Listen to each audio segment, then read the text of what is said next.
বলিউডের জনপ্রিয় cinema 3 idiot, যেখানে আমির খান অভিনয় করেছিলেন 50 বছর বয়সে একজন তরুণ কলেজ ছাত্রের।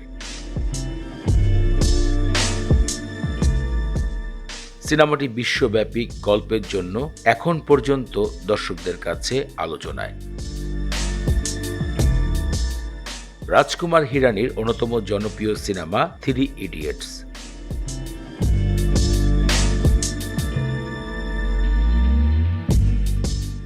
সিনেমাটির দ্বিতীয় সিকোয়েন্স নিয়ে 10 বছর ধরে আলোচনা হচ্ছে কবে আসতে চলেছে সিনেমাটির দ্বিতীয় পর্ব। তিনটি বন্ধুর সুন্দর একটি কাহিনী দর্শকদেরকে বেশ আনন্দ দিয়েছিল। শেষ মুহূর্তে আমির খানের জীবনের গল্পকে আরো এন্টারটেইনমেন্ট করে তোলে সিনেমার শেষ মুহূর্তে। অপেক্ষায় থাকার সেই দিনগুলো এখন শেষ হয়েছে। সম্প্রতি জানা গিয়েছে 3 ইডিয়েট 2 পর্ব নিয়ে হাজির হওয়ার গল্প,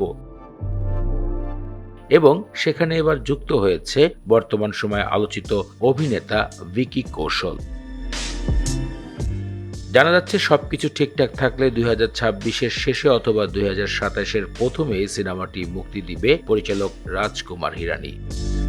এর মধ্যে সিনেমার গল্প লেখা সম্পূর্ণ হয়েছে, যেখানে 3 বন্ধু আবার ফিরে আসবে নতুন গল্পে, কিন্তু থাকছে তৃতীয় ইডিয়েট হিসাবে ভিকি কৌশল।